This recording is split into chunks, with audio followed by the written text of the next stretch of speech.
Oi, gente. Pois é, ontem eu não tive condições de fazer o Filosofia Popular, mas vou fazer hoje. E é um filme que tem tudo a ver com o momento atual, é um filme que ajuda a gente a refletir sobre o momento atual da política brasileira, que é o filme O Clube do Imperador. É um filme dirigido pelo Michael Hoffman, escrito pelo Ethan Kenning e estrelado pelo brilhante, eu diria um dos melhores atores de sua geração, o Kevin Kline, um ator que eu gosto muito.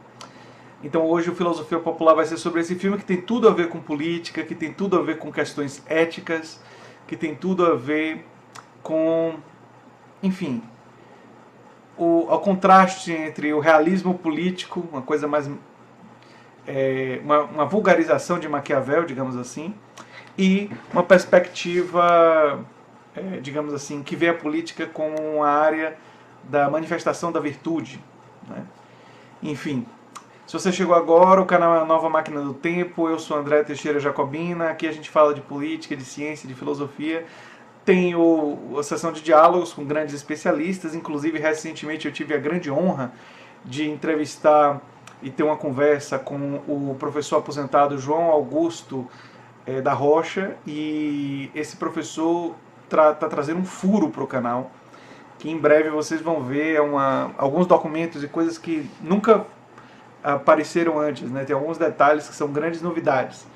Enfim, ele teve essa conversa comigo, uma longa conversa, vocês vão ver em breve. E o Filosofia Popular, que é o show de hoje, que eu deveria ter feito ontem, mas por causa da entrevista e por causa de outras coisas, eu acabei saindo com a esposa e uns amigos e acabei não conseguindo fazer.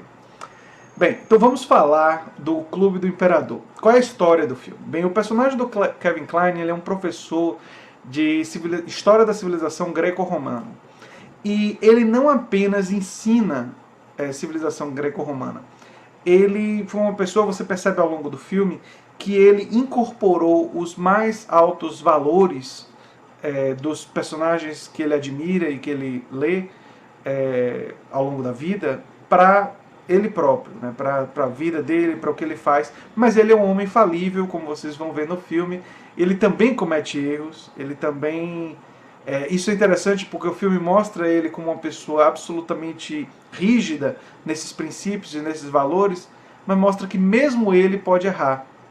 Mas uma vida não se resume a um erro solitário ou um grande sucesso também solitário e tal.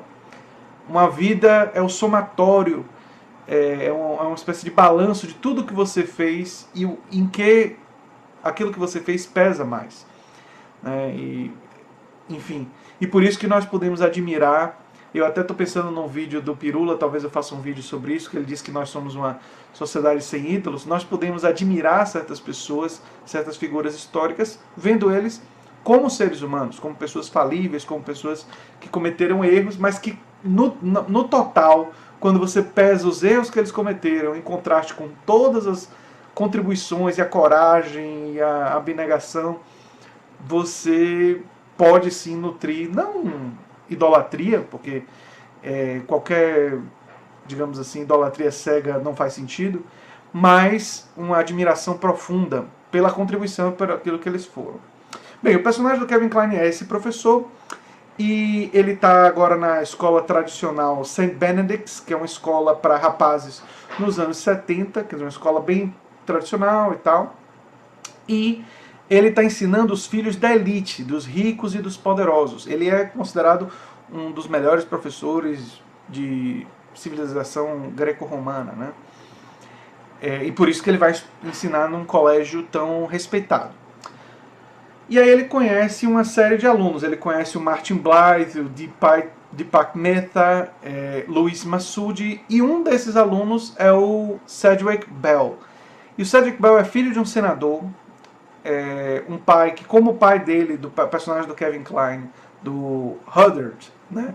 Como personagem do Kevin Kline, o pai dele é um pai famoso, meio ausente, e ele meio que se identifica com o rapaz, que tem um pai famoso e ausente, e ele olha para o rapaz, e o rapaz, ele é brincalhão, ele não está nem aí para o colégio, o ensino, e principalmente ele não está nem aí para os valores e os princípios que o professor está tentando passar para ele. valores de honestidade, de sinceridade, de respeito às regras, entre outros valores. E o que eu chamaria de uma honra elevada. Né? E ele toma para si fazer o rapaz se interessar por estudar, ele chega inclusive a falar com o pai do rapaz, e também quer ensinar o rapaz a ser um homem melhor. Mais do que apenas ensinar o rapaz conteúdos. Isso vai bem na nossa discussão do Escola Sem Partido, né? Um professor, ele não ensina apenas o conteúdo da matéria, ele ensina, ele projeta também valores. Isso é absolutamente verdadeiro. Ele não pode querer impor esses valores aos alunos, mas ele deve ensinar, por exemplo, que racismo é errado. Ele deve ensinar que um movimento como o nazista foi uma coisa horrível. Ele deve ensinar que o genocídio de populações ameríndias foi uma coisa monstruosa. Porque isso tem a ver com valores morais. Então, e discutir esses assuntos em história, em sociologia, não tem como você não ter um posicionamento moral e ético sobre esses assuntos. Não tem como ser neutro. Né? Então, o professor acaba projetando isso, e por isso que esse negócio de escola sem partido é uma grande bobagem. Porque, na verdade, quer passar uma ideologia diferente da ideologia que alguns professores passam. É um instrumento de modificação ideológica e não de neutralidade ideológica, que diz que é uma coisa que não existe. Mas, enfim, vamos fazer os comentários trazendo coisas do presente, não é?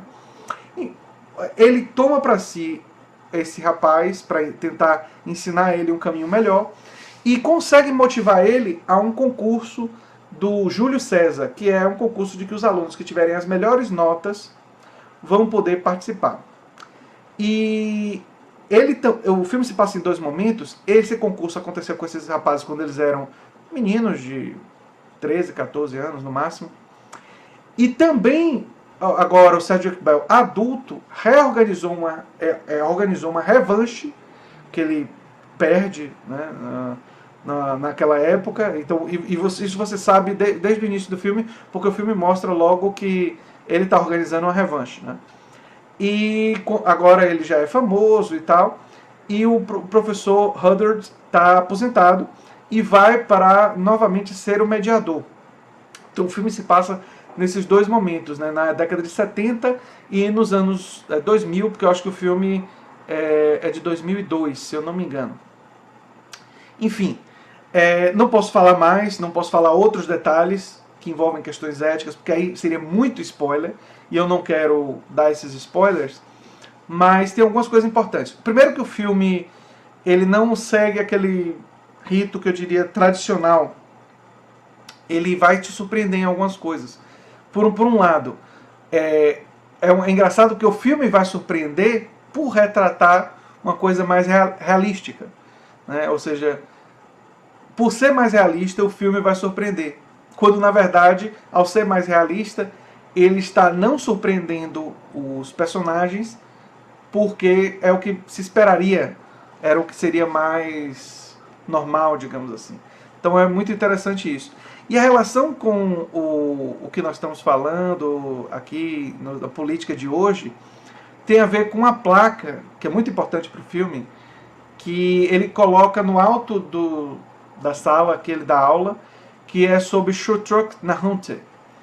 E esse imperador, conquistador da antiguidade, é pouquíssimo conhecido, e na interpretação do professor Huddard, o personagem do Kevin Kline, é porque ele foi um conquistador que não trouxe nenhum tipo de contribuição, positiva ou negativa. Ele simplesmente quis conquistar. E, na verdade, ele faz toda uma reflexão sobre isso, de que quando você faz sua contribuição e quando você pensa que a finalidade depende do princípio, ou seja, de que o caminho que você leva, ele é fundamental para os seus fins, né?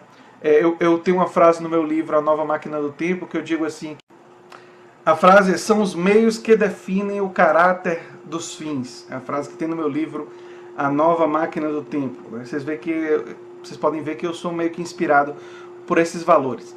E isso é interessante porque faz a gente pensar sobre o momento atual e pessoas que claramente são motivadas pela conquista do poder, pelo poder, não é? Você tem isso na administração atual claramente, né? E no passado a gente vê várias demonstrações dessa paixão pelo poder. Eu estou na Bahia, terra de uma figura que era muito motivada por isso, né? Era o Antônio Carlos Magalhães. E o Antônio Carlos Magalhães é um bom exemplo para o Chotruk Narrante, porque ele disse que o Chotruk Narrante foi esquecido. Aqui na Bahia se dizia que quando a ACM morresse, ia virar feriado por uma semana, enfim, teria um monte de coisas com o nome dele, e que a louvação seria sem fim, iam querer mudar o nome de cidades. E nada disso aconteceu. Quando Antônio Carlos Magalhães morreu, pouca gente foi para o enterro dele. A televisão teve que ficar insistindo para ver se as pessoas iam.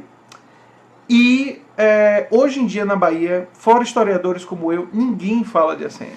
ACM foi totalmente esquecido. Você ainda encontra pessoas que se lembram dele, mas ninguém está falando de Antônio Carlos Magalhães. Ninguém. Você não escuta no discurso político, você não escuta.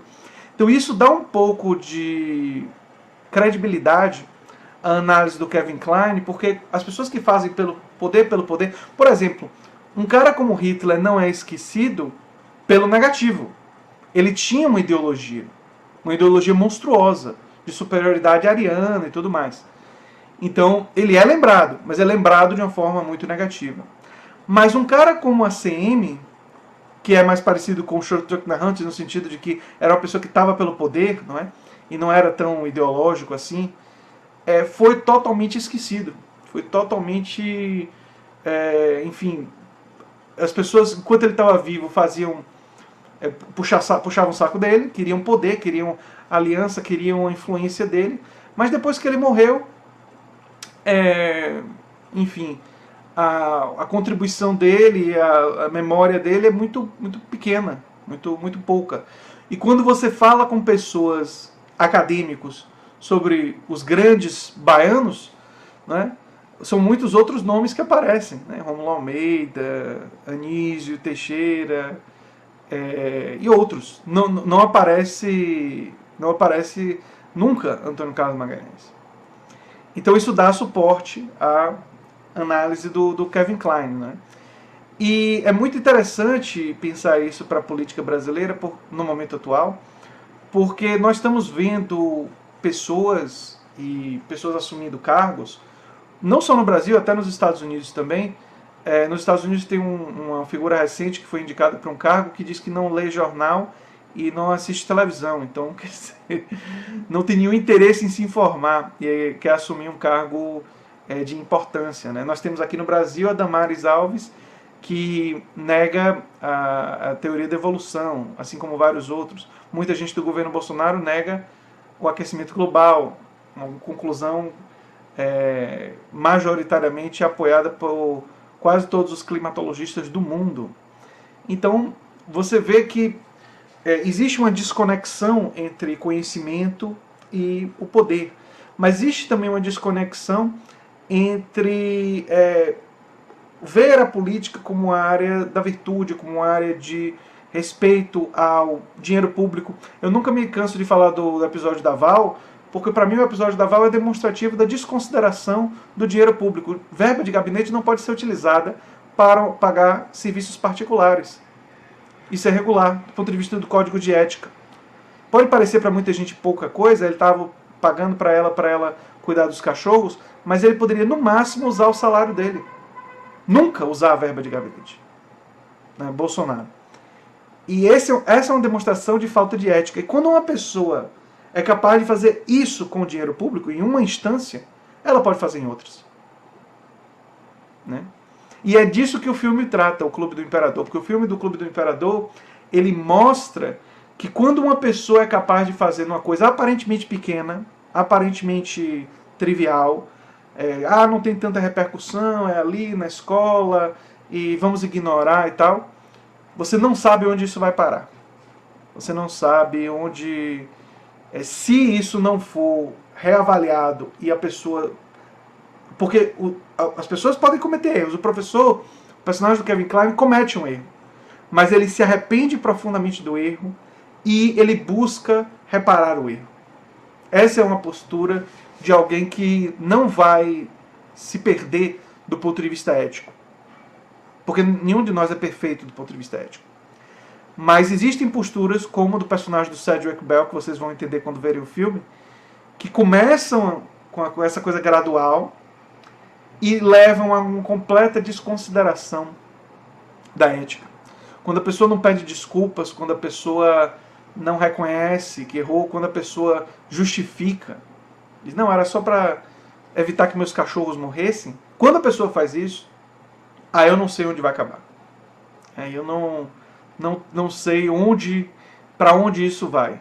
Porque houve já uma ruptura do ponto de vista da questão ética. E quando há essa ruptura, há maleabilidade. Em outras circunstâncias também pode-se haver negociação. Ainda pode-se haver abertura para distorções.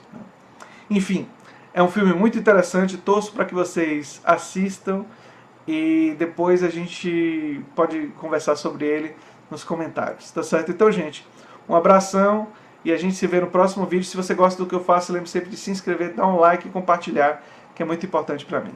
Um abraço. Tchau, tchau.